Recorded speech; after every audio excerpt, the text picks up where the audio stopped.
The intersection of endurance sport, health, fitness, and life. Challenging conventional ideas and empowering people with the science of self-propelled motion. This is the Endurance Experience Podcast, hosted by Tony Rich.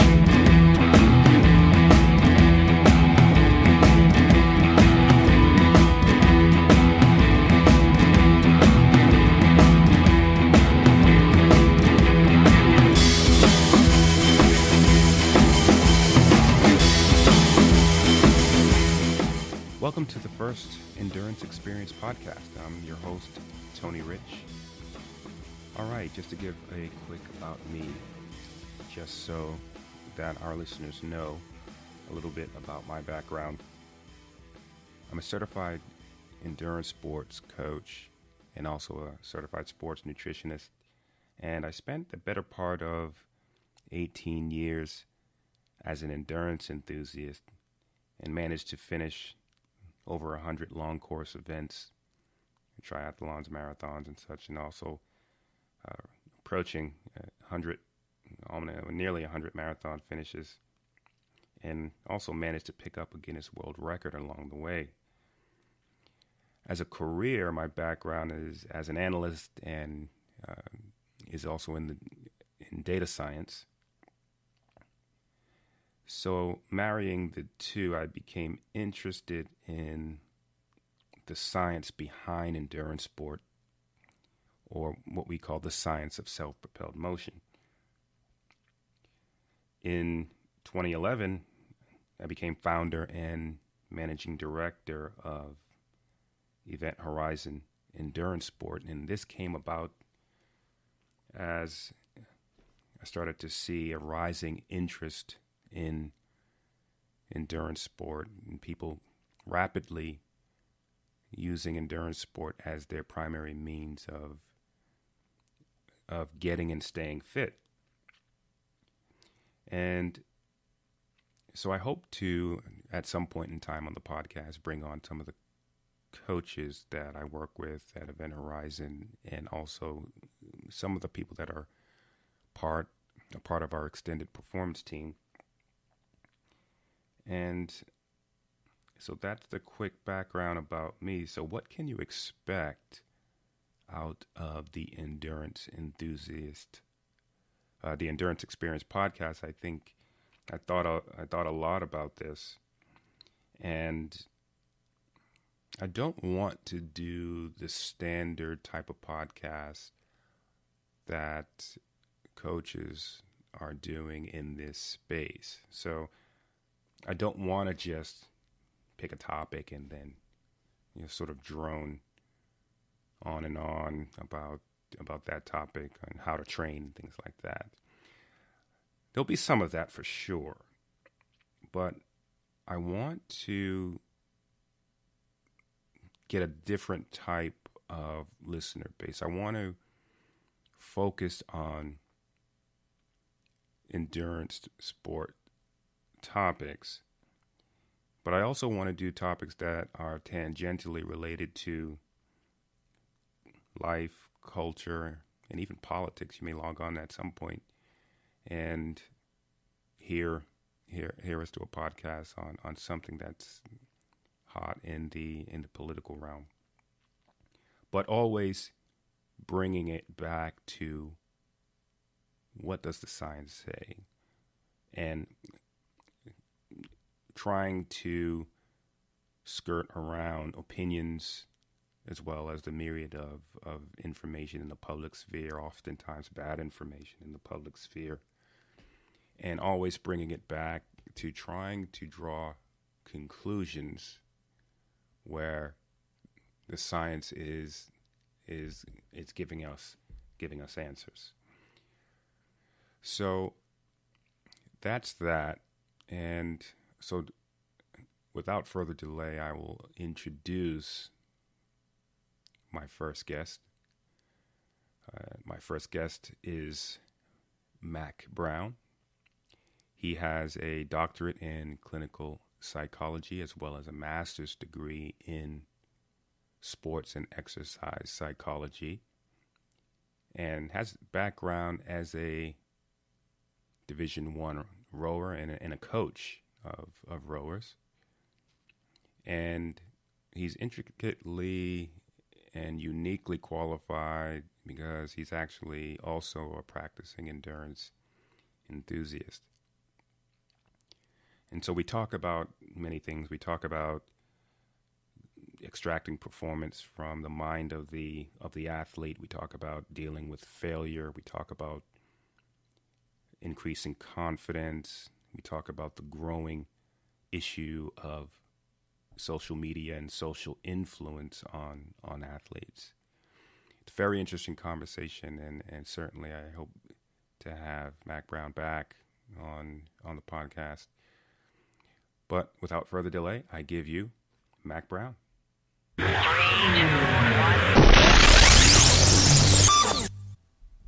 Mac Brown, thanks for coming on the podcast.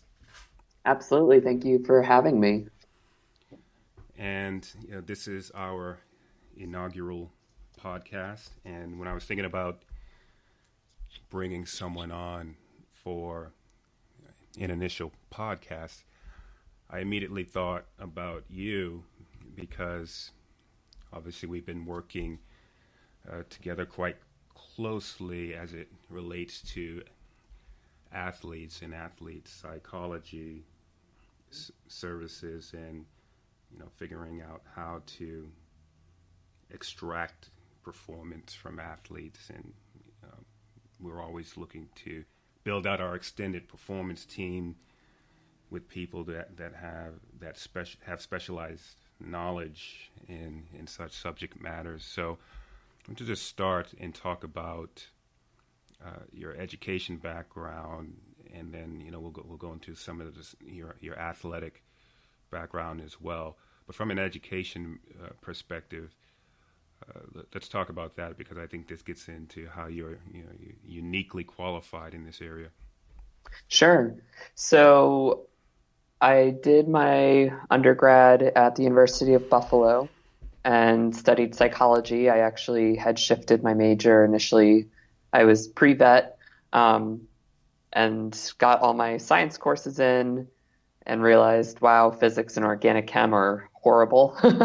As well as, and I'll get to that when we get to my athletic backgrounds, but I was starting to have some shifts in my identity and my interest areas away from veterinary medicine and into some other personally guided interest spots. So I made the shift to psychology, had a phenomenal advisor at the time who, when I told them, hey, I want to go into sports psych, they were like, that's awesome. It's a great field. It's super specialized. You're going to want a really solid clinical foundation to build off of that specialty. So from their guidance, I attended the Chicago School of Professional Psychology for my first master's, which I got in psychology with the sports and exercise concentration and focus. And that gave me the educational background for some of the more specialized content areas around performance, around team dynamics, team culture, kinesiology, some of those more nuanced areas that relate to sports psych. And then from there, I went on to complete my doctorate in clinical psychology, and that filled out the other areas of professional development to provide sports psych related work and skill to people that I work with. I see. Yeah, and that was one of my follow-up questions. So athletics are obviously a parallel of real life, and some of the things that are different in sports psychology up and away from general psychology. So you mentioned team dynamics, and what are some of the other athlete or sport specific topics that you go into? Yeah, so and it's interesting because sports psych has parallels to clinical psych in the sense that team dynamics are something that occur within a sport setting, and those types of dynamics happen in group therapy when working more generally in psych. So there's a lot of overlap, but a big part of what is different with someone that's trained as a clinical sports psychologist is that there's more breadth and depth to the knowledge when it comes to like sports specific team dynamics. So you have your teammates, you have the relationship between the athlete and the coach, you have the relationship between an athlete and a physical therapist or an athletic trainer, depending on the system that the athlete is participating in, then that's an added layer. So, I work full time at a college, and so the athletic department and those different players administratively, how that impacts the team dynamics, and the culture that department has can all impact the individual, or the team or the coaches. So those are all things that when I'm working with someone, I have to consider. And so coursework in that specifically, and I have personal experience in that since I was a student athlete myself in college, but it gives me a more nuanced understanding of it, Right. to then apply what I know clinically to those settings. Right. And there's also very unique circumstances like the female triad, Correct. eating disorders, things like that relate to athletes in sports, and I think that's some of the some of the issues that might often come up, nutrition and, Yes. and some of that surely is the reason why a specialized focus is important here. So Very. And I mean, and in addition to that, Tony, like the other piece of it is I don't believe that you can come into the field with singularly just a focus on the performance side of it, because as I like to say to anyone I've ever worked with, I'm looking at you as a whole person. And so you're not just an athlete coming to me, you're an individual coming to me. And athletes would like to think I am strong and indestructible. And at the end of the day, we're all still human beings and we all have our challenges. And so I think the clinical side of my education is just as important as the specialty in sports psych, because there are times when I'm working with someone that has pre-existing mental health that right, could also be a component. And that's something you certainly don't want to miss and certainly want to be able to work with that person and support them around. right, exactly, and this is the reason why we like to work with people that actually are true specialists in this area. And oftentimes, this is an often overlooked area by athletes, self-coached athletes, and even coaches.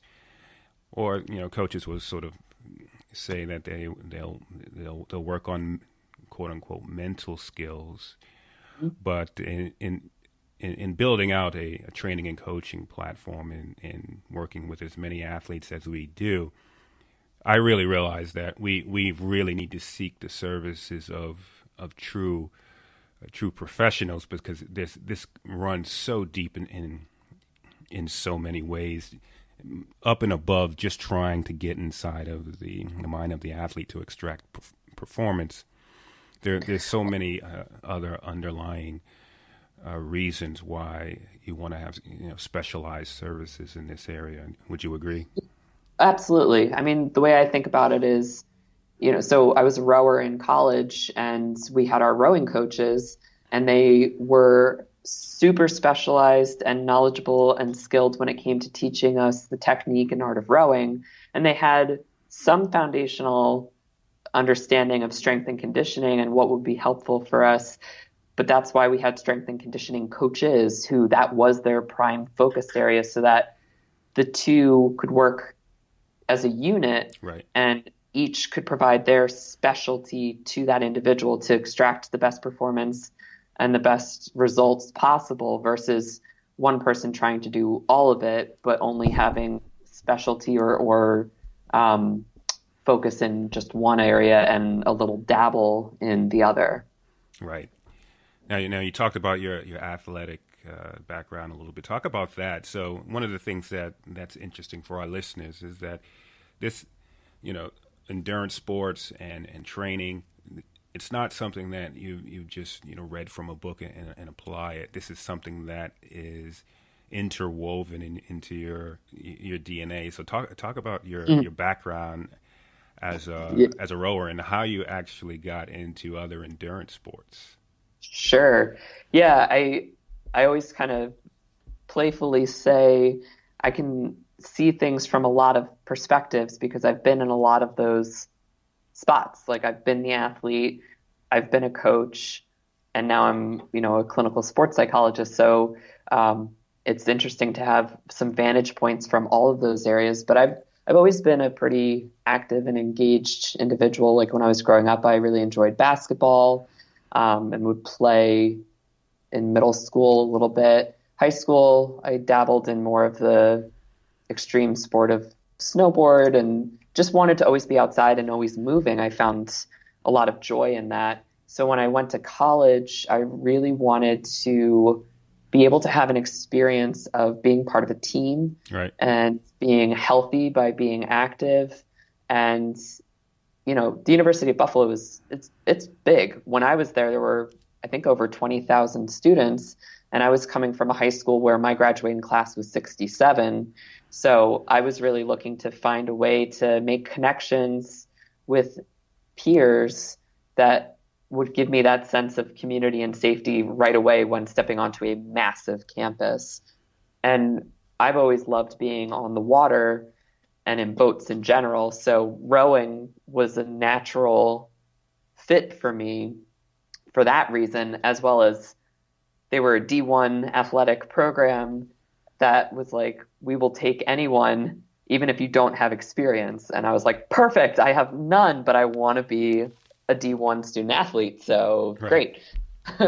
So it was very easy to walk onto that team in that regard. It is a very challenging sport and very demanding, especially when you're starting college and a massive transition to living away from home and navigating a new schedule. And then, waking up at 5 o'clock in the morning to go outside and row. So that was at least how I got started there. And I fell in love instantly. It was absolutely a part of it. It became an identity for me. I am a student athlete. I am a rower. Right. As quickly as you can pick up the technique of rowing, which it's not a quick process. I felt like it came pretty naturally for me. And so I was devastated when that winter, after all the progress I had made that fall, both from a physical health standpoint, because I went into college pretty overweight, and then just like in my ability as a rower, technically, it was so crushing to then have a snowboarding accident result in a partial MCL tear in my right knee, where fortunately I didn't have to have surgery, but I needed to have a lot of PT right before I left to go back to college for the spring semester. And even though I still went back, I was barely off crutches. I was needing to go to PT regularly with the athletic trainers, and I couldn't practice. And it was a complete and utter loss of identity. I was disconnected from my teammates because I wasn't going to practices because I couldn't do anything. And it was really tough. I mean, that was definitely a point in my life where I feel like, looking back on it now, I could identify I was depressed. Right. Because that whole sense of this is who I am and how much of myself was wrapped up into that was gone in an instant. And the road to get back to feeling like, hey, this is who I am and this is what I can do took months. Not as many months as people that I work with that have ACL injuries, but it was still a long road back. And even when I did get back into a boat, it was its own whole progression. So that was really the point for me where I went, wow, this is really interesting. I mean, it's really terrible, but this is really interesting how significant this is. And I don't feel like I'm getting support. And not to say that my teammates or my coaches weren't supportive, but I was just really fascinated by injuries happen in sport a lot. What happens after the injury? Like, who's following up other than the athletic trainers? So that was actually part of what my master's thesis was about trying to create some kind of injury rehabilitation protocol for teams for how to support an athlete who's in that recovery process and also potentially dealing with significant emotional losses and Right. holding them during that space and supporting them during that space and what that could look like. Right. Yeah, I can definitely see all of that being very valuable experience. And Hmm. this is something we face all the time with injury and failure and such. And so we'll definitely get into that more. But Yeah. I hope you still though find yourself jumping into recreationally the head of the Charles. Hopefully. So that is something at some point I would love to get back into. I could go into it at some other point potentially, but I've also struggled with chronic health matters related to my heart that actually resulted in me not being able to row my whole 4 years of college. I stayed on the team Right.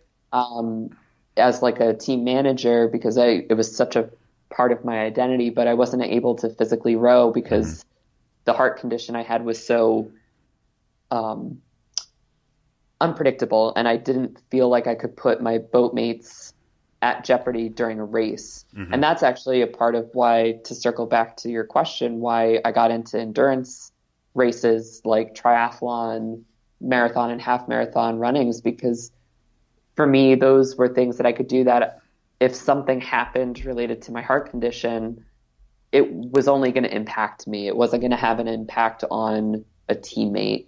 And while that was kind of a protective way to think about it, like, hey, I can do this sport and it's not going to impact anyone but me if I have problems, it really grew into a love of, wow, endurance racing is so fascinating. It's so enjoyable in some ways and painful in others Right. and challenging from every aspect. And so that's where I still continue. So my focus currently has still been more in the triathlon and endurance side of house, but I definitely have my sights set on getting back into a shell, hopefully in the next year or two, because I can fortunately say now my heart condition is wonderfully taken care of. Thank you, Mass Gen Hospital. They were incredible. Right. Right. Great. Great. Well, hopefully we'll see you back out there. Yep. And so the company that you work for is Amplify. I wonder if you would talk a little bit about Amplify in the group that you work with.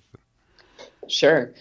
So Amplify Wellness and Performance is a group that has actually expanded. I've been with them, it'll be coming up on 3 years now, this fall. And since that time, we just keep expanding because there's a continual increased demand that we're finding for people that are reaching out to us from all levels, from, the younger kids that are starting to experience that shift of I'm just playing for fun to then starting to feel the pressure of, whoa, like I'm getting scouted or I want to go to college and play and get recruited, to pro athletes, retired pro athletes, Olympic hopefuls. So the group has, I'm trying to think how many of us there are. There, one, two. There are, so myself and Sharon Turbin is the owner and founder of Amplify. Yeah. And the two of us are certified mental performance consultants through the Association of Applied Sports Psychology, which is currently the only certification, if you will, that's out there to demonstrate that someone has both the education and supervised expertise in sports psychology, as well as they just recently added an exam as well. Hmm. So Sharon and I are the only two on staff currently that have that certification.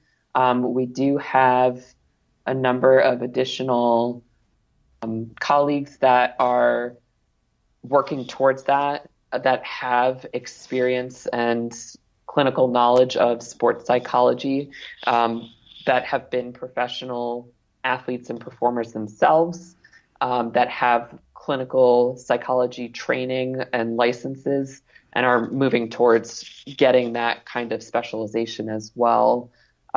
So we really look at how do we help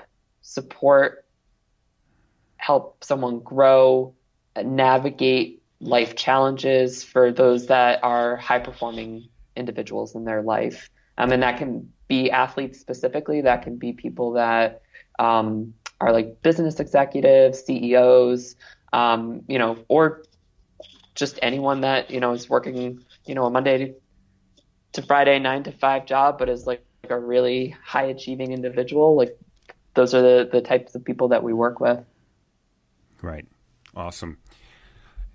So how about we jump into, some of the topics. So as a coach and trying to work with athletes on the range, on the spectrum from recreational to even, high performing and professional, there are certain topics of athlete psychology that we come back to, and then so for the benefit of our listeners, and I've heard you speak about some of these, but for the benefit of our listeners, I wanted to go down the line and talk about some of them. So the first one is goal setting, and I'm interested to know, or our listeners are interested to know, some of your recommendations here. So as coaches, we often will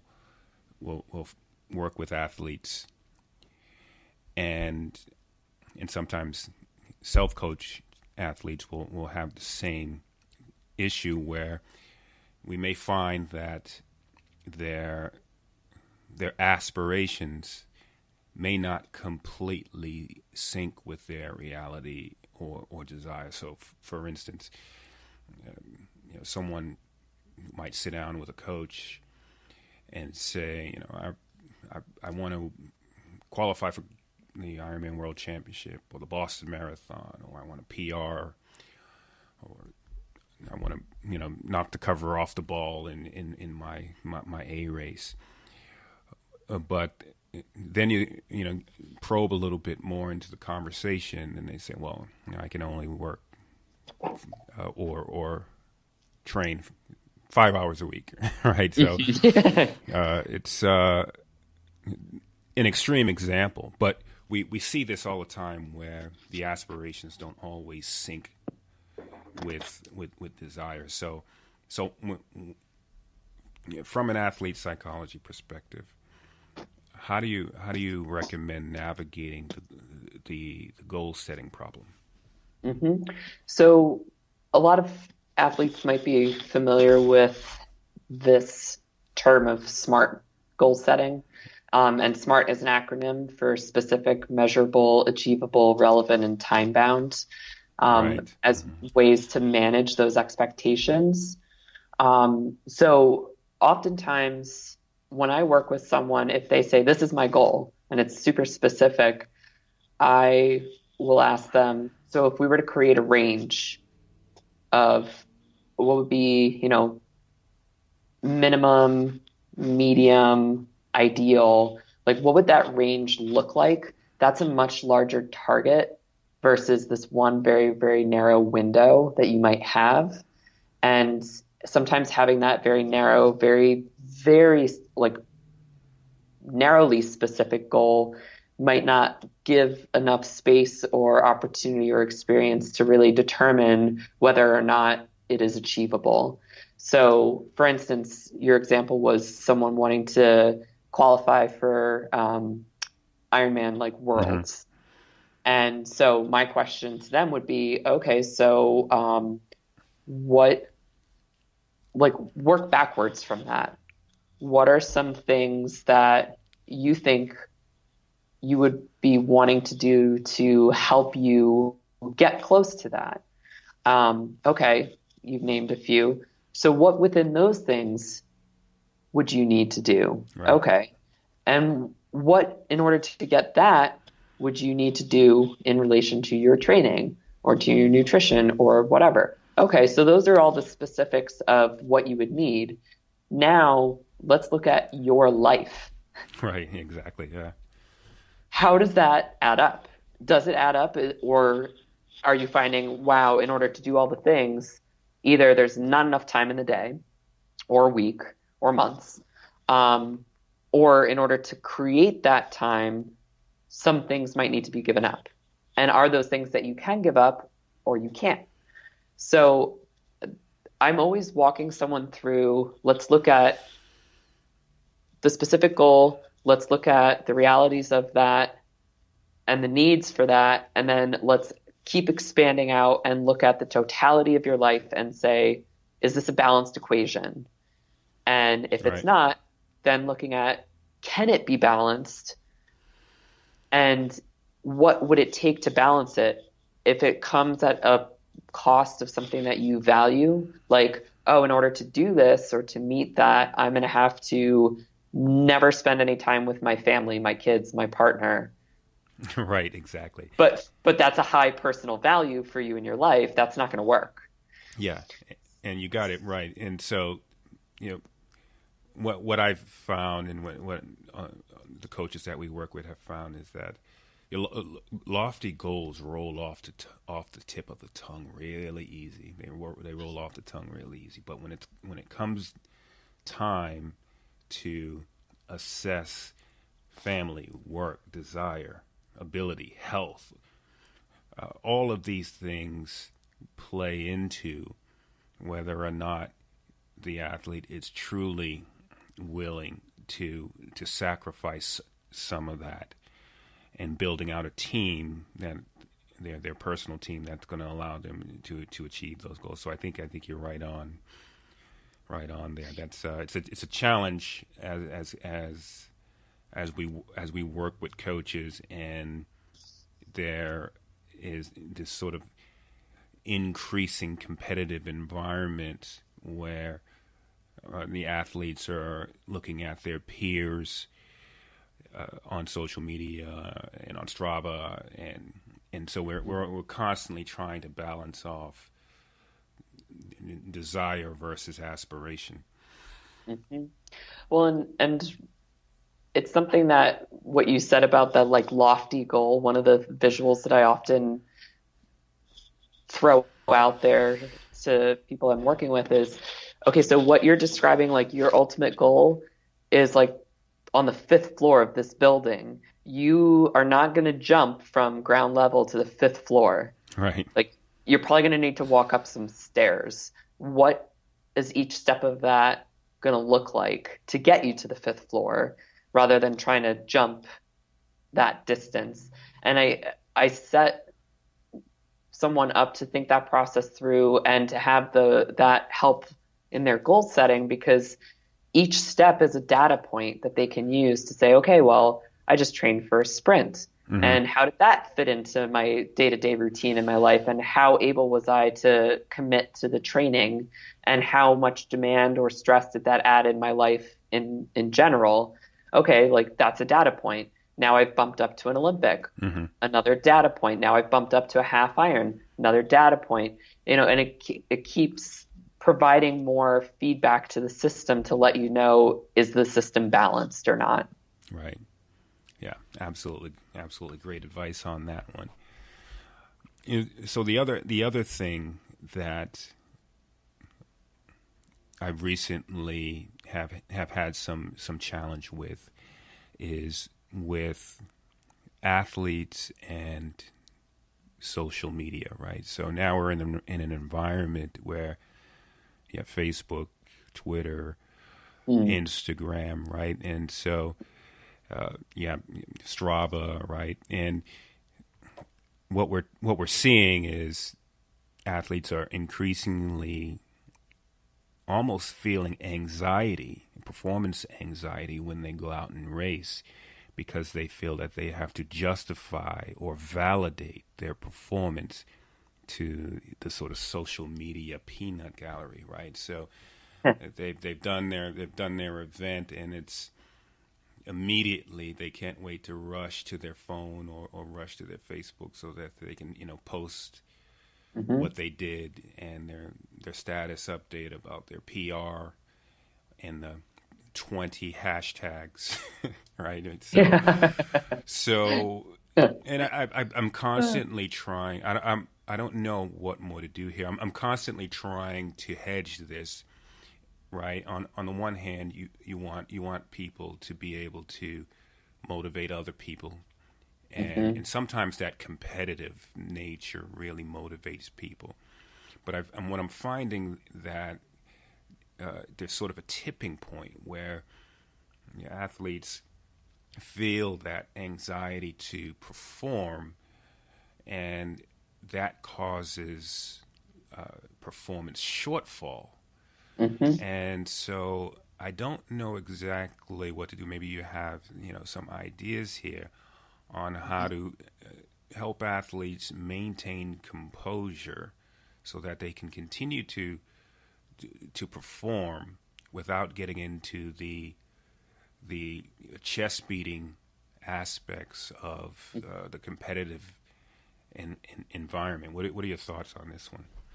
Yeah, I mean, I have a lot of thoughts on it because I'm sitting here chuckling. Like, there was a period in time where I was posting on my Instagram, went for my run today, and I was Right. like posting my, here's my run course and my average pace and all that stuff, or I got up and did my swim today, check me out, right? There's that validation piece. So I think some of it comes from the competitiveness, the comparison piece that can come from social media. And then I think the other part of it can come from wanting someone to validate and recognize, yeah, check you out, look at that effort, good job, like give you that pat on the back. When it comes to social media, I think it's a global trend for humanity that we're increasingly wanting that external reinforcement and validation that social media has provided a grander scale for. It's Right.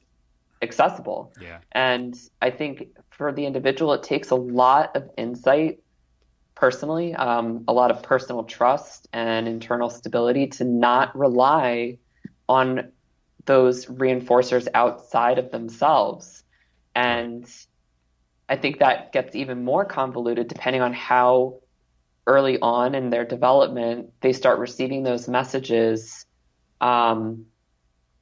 getting likes and validation through social media. I'm thinking about a lot of the younger, like I didn't have a smartphone until I was in my doctoral program.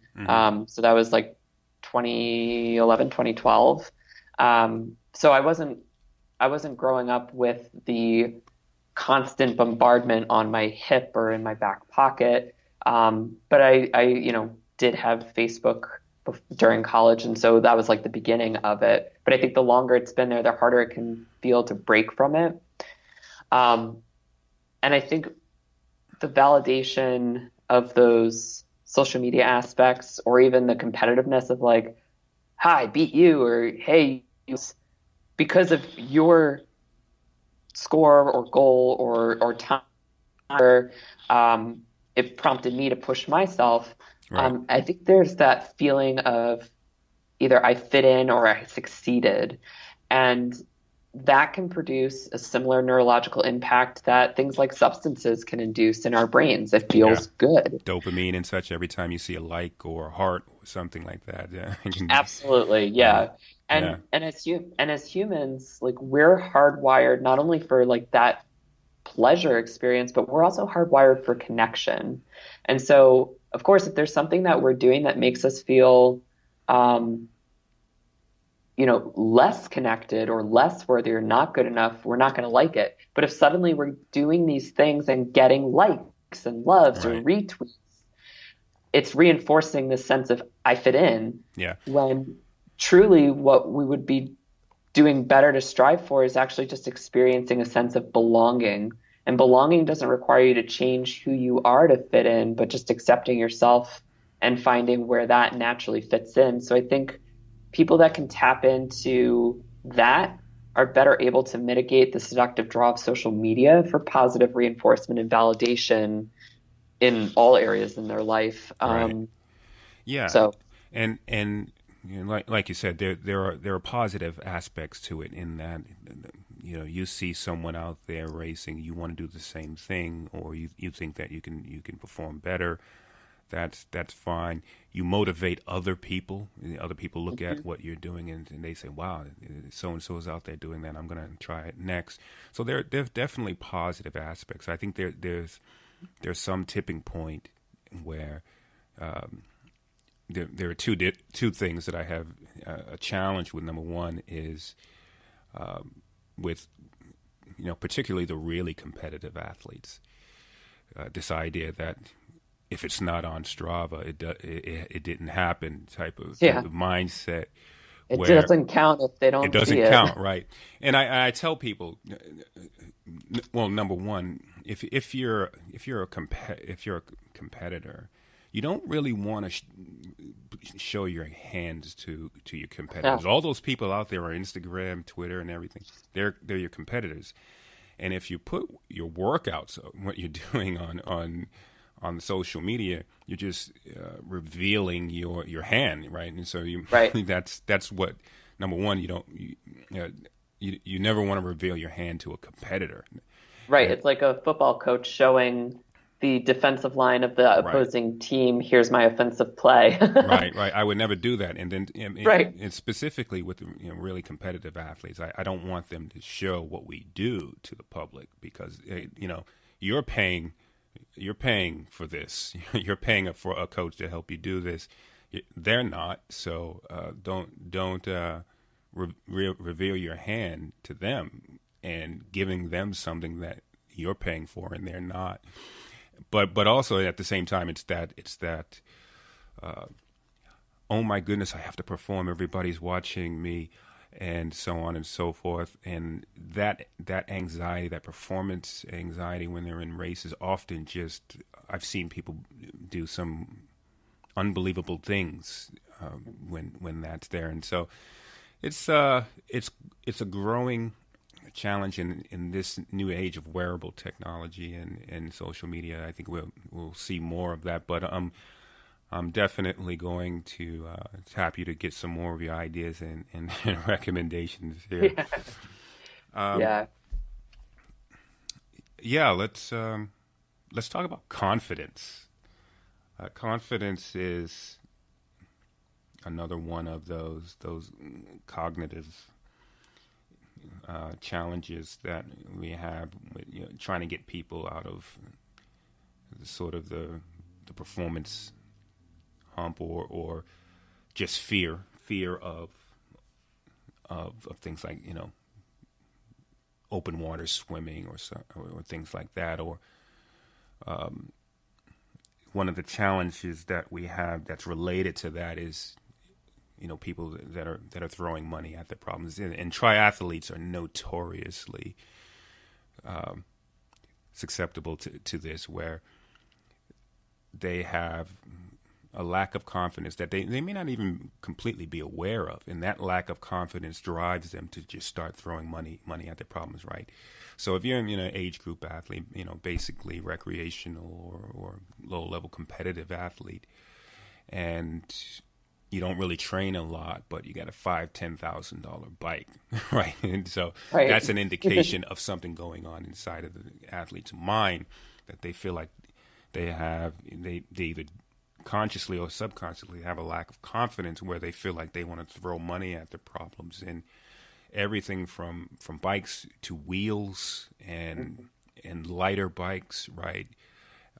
You're spending thousands of dollars to get their bike lighter, yet not training to just training harder and make your body lighter, right? So or make your mind stronger, be confident that what you can do on that tool is really going to be what results in what you're looking for. Yeah, and there's that, and there's supplements, and then it doesn't help that so many manufacturers and suppliers are out there that are making the claims that, you buy this, buy that, we will make you injury free and faster. Yeah, that's out there, and I sort of facepalm every time I look on my feed and I see something like that. So, in general, that meshed in with confidence what are some of your thoughts on how to cognitively improve this? Yeah, confidence for me, I think comes back to trust in self. I Mm-hmm. think that um, there's a slippery slope that athletes can find themselves on when they're looking at their outcomes or their results, the means to determine their their confidence. Like I can only be confident if I'm winning or if I podiumed or I got that time, then I'll feel confident. And it's reverse. Like confidence and finding success outside of outcomes is key because when I pull people back from the competitive edge that they've found themselves on, I'm like, what even got you into this sport? Like what gave you this passion and this interest in this sport that you compete in or that you're engaged in the first place? And usually that's a source of fun and enjoyment. And there's something about that space that you can be confident and kind of more carefree and tap into abilities more than when you kind of put yourself in these pressurized circumstances of I need to perform and I need to do this. And I think that is something that we lose sight of along the way, especially when we start getting into like very routine, structured, scheduled training programs. It becomes very outcome driven and focused. And so confidence starts getting wrapped up into that. So it's like, oh, if I didn't hit, I was supposed to swim 3,000 yards and I only swam 2,000, I'm so not going to be ready. That starts developing that mindset of my success is related to how complete I am like doing these workouts. And that's not building confidence, that's subtracting it versus thinking, hey, I was really, really tired and I was getting over a cold and I was sore and I still went for that swim. And I got 2,000 out of the 3,000 in. Yes, like ideal would be to get all of it, Right. but I feel really like successful in what I complete. And that's a success. And that can build the confidence rather than I finished all 3,000. Right. I see that. I think, I mean, you're right. And there are, probably various grades of this where you have the person who's just, triathlete, for instance, who came into swimming as an adult, as most or many triathletes do, and they're still sort of apprehensive about their swimming ability. And then on the other end of the spectrum, you do have people that don't even realize it, where they're just, so concerned about their training and racing ability that they feel like they have to compensate for it with, those wheels that they put on the credit card or something like that. But this is a very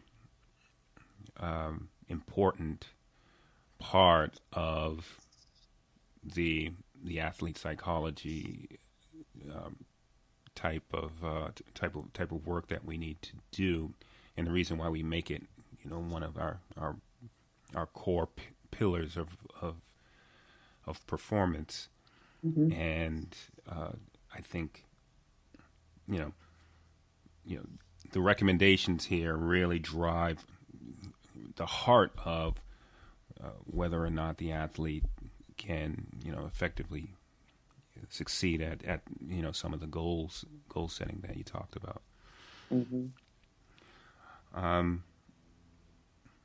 Yeah, so let's talk about your setback, and we're coming close to time, so I want to be sensitive to some of the things that you need to do. So let's talk about failure, and part of that is injury or setback. And I will often tell athletes that, and I wonder if you agree, that you have to be smart about training, but also the fear of failure or the fear of injury can't really completely dominate your psyche. Otherwise, that sets you up for potential loss. What are your thoughts about that, or just some of your ideas that you have here about failure? Yeah, I mean, around injury and fear of, I do see more prevalence of that being a concern for people that have already experienced an injury and they're worried about re-injury because they've already been through the process of rehabilitation, potentially surgery, reestablishing their cardio base and strength. So I do see that more frequently with people that have already encountered a pretty significant injury. Right. But it is a concern, right? Like for a lot of people, there can be a question of, am I pushing myself too hard and I don't know my limits? Or am I not pushing myself hard enough because that fear is holding me back? And that's kind of where I still find myself circle back to the value that individual insight that someone can have into their inner world is going to really help them answer that question and understand, no, I'm not pushing myself as hard as I could because of this fear, because maybe I have had a setback or an injury before and it really sucked and I don't want to go through that again, but it's holding them back from really tapping into their potential. Right. So I think, there's a lot there. I mean, injury for me and setbacks are things that I could have a whole different conversation, like a whole nother 40-minute talk about. Exactly. Because Yeah. from a personal standpoint, I've been through both. And then also from just a psychological standpoint, I think that's a pretty rich subject area to go into. Yeah. I sort of look at this, I draw this analogy sometimes with athletes, and I call it the quarterback in the pocket. Now, I don't know if football fan or not. Oh yeah. Right. But yep. when the quarterback, the pocket, what they call it, the pocket. Yep. It's one of the most dangerous things in all of sports. So, a quarterback snaps a ball, and the quarterback has about 3 seconds to get rid of it. Right. There's so many things going on. Right. The quarterback is trying to execute the play. And there's so many things going on. People rushing at him from the middle, from the right side, from the left side, the blind side. But if you ever look at quarterbacks, and these really good quarterbacks like Tom Brady, they just have this clairvoyance about them that they understand that there's absolute chaos going on around them and that potentially bad things can happen. But they just execute. They understand that they have a play to run, and they execute it as best as possible. But it obviously doesn't go well all the time, right? And so, and when it doesn't go right, they get sacked or they lose yards or something. They recognize that, okay, well, we have more downs, we have more plays, we can punt, right? And so, I try to draw that analogy with athletes. Look, just train hard, right? Yeah, if you had an injury before, yeah, you could re-injure it. Train hard, train intelligently, and sort of engage this idea of the the quarterback in the pocket, and understand that you have a team that's going to help you just in case bad things are going to happen. I wonder if you agree with some of that. Yeah, I might actually steal that analogy or borrow it, right? Because to step into chaos, right, and to stay calm in it, to be able to, like, when you do look at Tom Brady play, he stays in the pocket for a pretty long time, and right, there's so much happening, but he's able to stay patient and calm despite all of that, and then be able to execute. And I think that's really that sweet spot to find, where it's like, there might be that fear or that apprehension or that worry.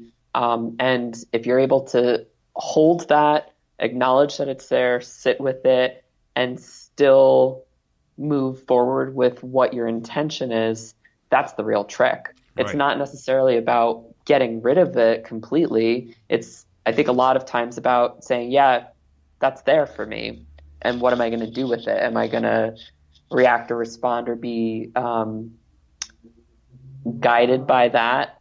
Or Right. am I going to recognize that it's there, but not let it dictate my choices? Exactly. And bad things do happen sometimes, right? You get sacked, you lose yards. Okay, and then you come back and you say, okay, you don't dwell on it. You recognize that you got another down, or you got a Right. punt. Yep. You You got to got a reset. coach that's going to help, and you reset and go. Yeah, exactly. And so, but yeah, this is another key uh, thing that we have to do as coaches and sit down with athletes and work through this. Um, yeah. So let's finish up talking about. So you do something called the SPQ 20, Hmm. and the sports profile questionnaire, and we've used it with some of our athletes. We've gotten really good results with it. Talk about that and what how the whole process of how you go through the SPQ 20, and then when you get the results, what you actually do with the results and how they can help an athlete and a coach. Sure. So, just to give a brief overview, it's a self-report measure. It's something that's about 15 minutes to complete, and it has 20 different scales that measure traits and different skills that an athlete would have. And they're broken down into kind of these main headings of achievement and competitiveness, confidence and resilience, interaction and sportsmanship, and then power and aggressiveness. And there's subscales within that. And so, what an athlete can expect if they're filling something like this out, it will give them some ideas around where their strengths, potential areas for growth are in all of those different areas. And they can look at that and say, okay, well, how might that impact me? The SPQ 20 will provide a pretty basic printout report of based on how things are answered, what that might mean for the individual. So it's still helpful in and of itself. What can add depth and layer and richness to it is being able to then take that to the next level by talking about and understanding, well, tell me about you as an athlete, as a person, and starting to be able to link some of those experiences back to what the measure is demonstrating and make more personalized, specific recommendations or insights into why certain areas might be remaining growth edges or challenge spots for that person in particular. So the SPQ 20 is a helpful starting point. And then, as with anything, the more personalized you can get, the more specific you can get, the richer the detail and guidance you could achieve from it. Yeah, and I found it to be so when we've used it on quite a few of our athletes, and I definitely found that it provides insight into things that the athlete doesn't even realize, and then we can take that information and sort of use that to have cycle reviews, deep dive conversations, and just get different ideas about how you can extract performance from an athlete. So oftentimes, like I said, athletes will try to throw money at their problems and try to get that new wetsuit or get those new arrow bars and spend money on that. But I think investments in human capital are always going to have higher return on investment than tools and new gadgets and such. And so this is something that really helps us get into the mind of the athlete, and it's beyond, fear, greed, and standard ideas of quote unquote mental skills that coaches will often talk about. This gets into real specialized services that help us work with athletes. So, and I like what you said, Tony, about the investment in human capital, because when you said that, I had this thought bubble of it's investment in yourself. Mm-hmm. Like, this is something that is not only an investment in what you can do athletically and competitively and how it could help a coach provide even more support and more targeted resources around how to, as you say, extract that performance, right.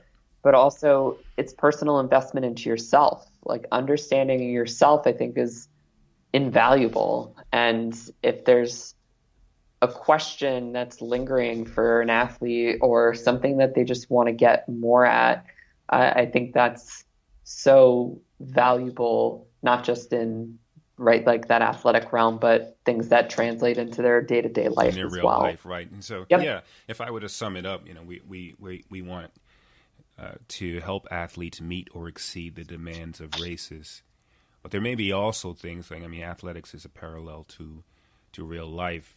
There may be things that they take away that they may apply to real life. I can remember, going through training and going through, something like an Ironman, right? So you do really go through not only the physical transformation, but you do go through a mental transformation, and that carries through to your family, work, and so a lot of these things have real parallels, and this is how we can help.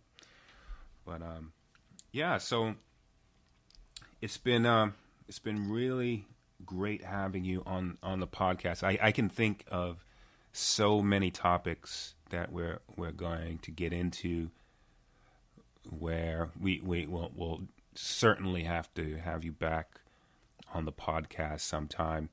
So tell everyone where they can find you, your social media, your websites, and everything like that. Yeah, so amplifyingperformance.com is the website for the practice. My email is mac@amplifyingperformance.com. It's funny because I love how we were talking about social media, and it's like, right. Social media. Yeah. And I do have it's funny because I was thinking about it the other day, and I'm like, wow, I really don't post much to this anymore. I might sort of get back into a little bit of it, but I do have my own Instagram account that I post a little bit to. It's Dr_Tryhard, TRIHARD. And I'll post some of my outings and events and trainings with some just kind of reflective experiences, both as an athlete and having sports psych knowledge. So like I said, I've not been very good at posting on that. Like, the last time I posted was a couple of weeks ago, and I've definitely been training every day. But that's one of the other things that I have. And Amplify also has its own social media account, which it's Amplify_wellness_performance on Instagram as well. Excellent. Well, thanks for your time, Mac Brown, and we'll talk to you again soon. Great. Thank you so much for having me, Tony. I appreciate being a inaugural podcast person. Of course.